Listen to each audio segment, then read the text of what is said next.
Isang taon na ang nakalipas nang magsimula sa isang pahayag. Mahiya naman kayo sa inyong kapwa Pilipino. At sa loob ng isang taon, kabi-kabilang kontrobersiya ang bumalot sa umunoy biggest corruption sa bansa, ang maanumalyang flood control projects. Hiding in the Philippines, we will find him. Wala silang Merry Christmas. Umikot ang usapin sa isang pangako. Ilalantad ang katotohanan at mananagot ang lahat ng sangkot. Kailangang may managot sa naging matinding pinsala at katiwalian.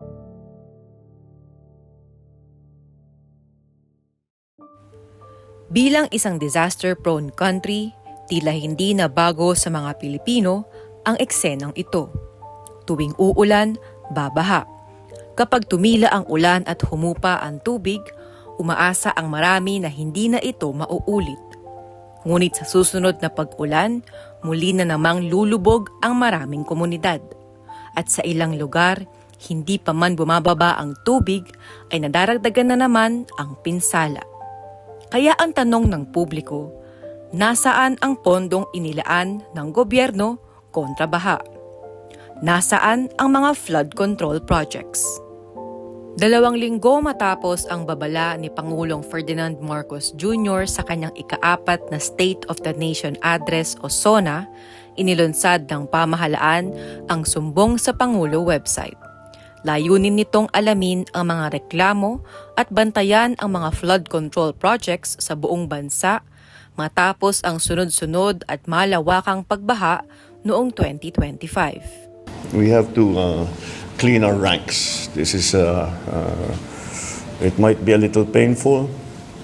Baka masangkot dyan yung mga tao na malapit sa atin. Ngunit kahit malapit sila sa atin, mas malapit naman siguro sa puso natin yung taong bayan. Kaya sila ang unahin natin. Batay sa datos ng Malacanang, nasa 545 bilyong piso ang inilaan para sa halos 10,000 flood control projects mula July 2022 hanggang May 2025, ang unang 3 taon ng Administrasyong Marcos.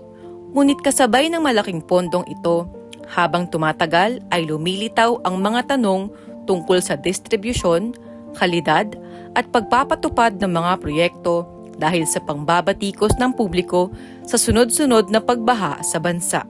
Inilatag din ng Pangulo ang top 15 contractors na nakakuha ng pinakamalaking bahagi ng mga kontrata sa flood control projects. Umabot sa halos 100 bilyong piso ang kabuang halaga ng mga proyektong nakuha ng mga kumpanyang ito, katumbas ng halos 20% ng kabuang flood control budget. This is another disturbing assessment statistic. 20% of the entire 545 billion budget napunta lang sa 15 na kontraktor. Tinukoy rin ng Pangulo ang 5 kontratista na nakalikom ng pinakamaraming proyekto sa bansa. Kabilang sa mga kontraktor na nakatanggap ng batikos ay ang Wawaw Builders, SunWest at Alpha and Omega General Contractor and Development Corporation. Isa rin sa mga naging sentro ng investigasyon sa umunoy maanumalyang flood control projects ay ang mag-asawang Pacifico Curly Discaya at Cesara Sara Discaya na nagmamay-ari ng St. Timothy Construction at Alpha and Omega Development Corporation. Natukoy din sa pagsusuri na nasa 6,021 proyektong nagkakahalaga ng mahigit 350 bilyong piso ang walang malinaw na detalye kung anong uri ng flood control structure ang itinatayo. Kung ito ba ay dike, drainage system, pumping station o iba pang infrastruktura. Lumabas din ang mga proyekto sa iba't ibang lugar na may eksaktong parehong halaga ng kontrata. Imposible yan. It is impossible for one barangay, even if they are the next barangay, to have the exact same project to the exact same amount with the exact same contractor. Taon-taon ay bilyong-bilyong piso ang inilalaan ng pamahalaan para sa mga flood control projects upang maging tugon sa lumalalang problema ng pagbaha.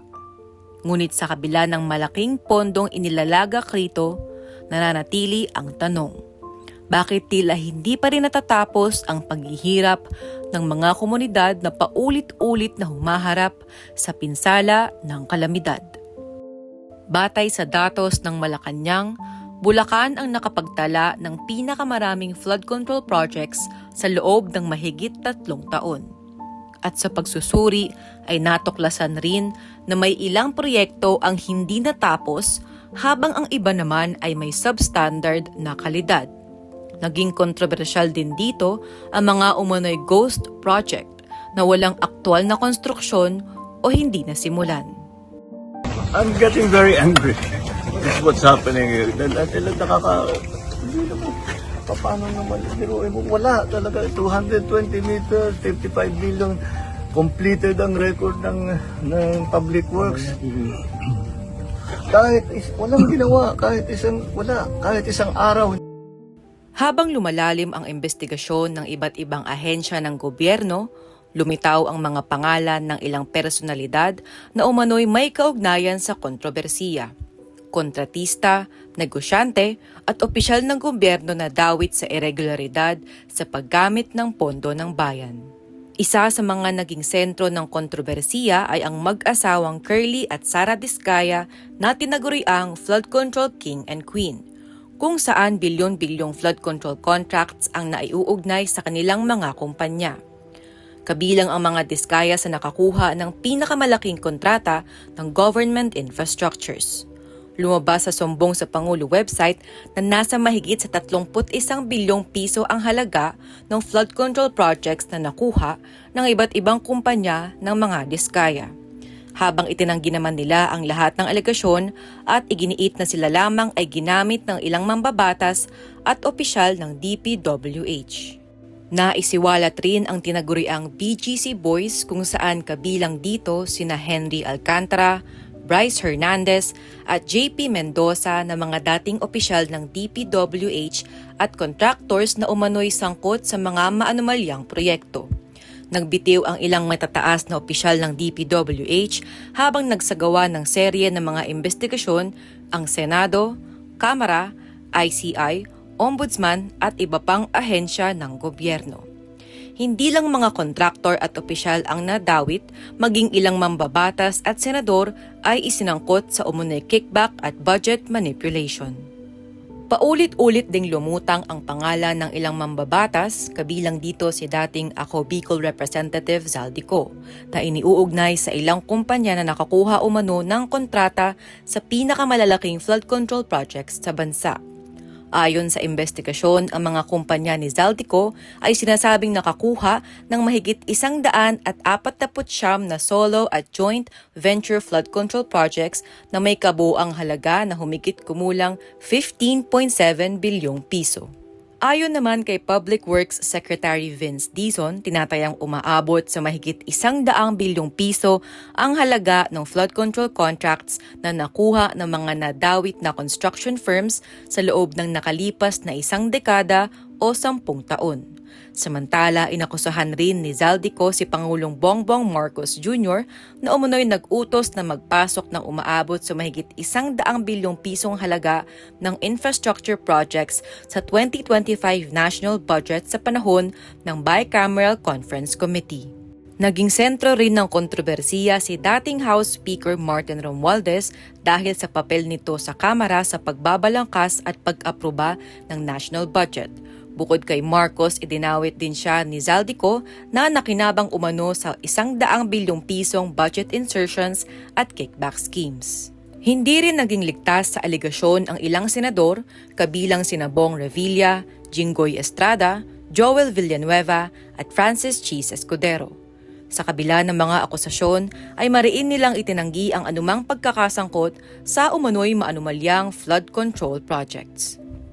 Hindi lamang sa loob ng mga hearing room pinag-uusapan ang naturang issue.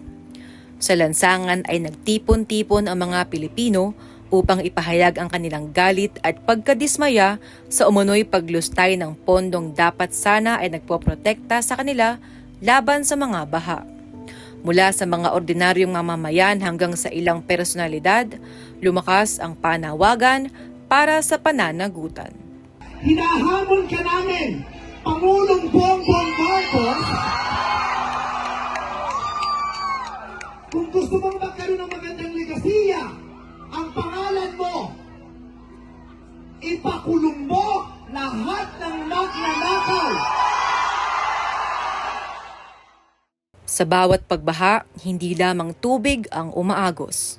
Kasama nito ang takot ng mga pamilyang nawawalan ng tahanan, kabuhayan at seguridad. Sa bawat bilyong pisong inilaan para sa flood control projects, nananatili ang tanong ng publiko. Kung may pondo para protektahan ng mga Pilipino, bakit marami pa rin ang lumulubog sa baha? Sa ikalimang State of the Nation address sa Lunes, ika-27 ng Hulyo, inaasahan na masasagot na ang isang pangakong pananagutan hanggang sa paghahanap ng katotohanan.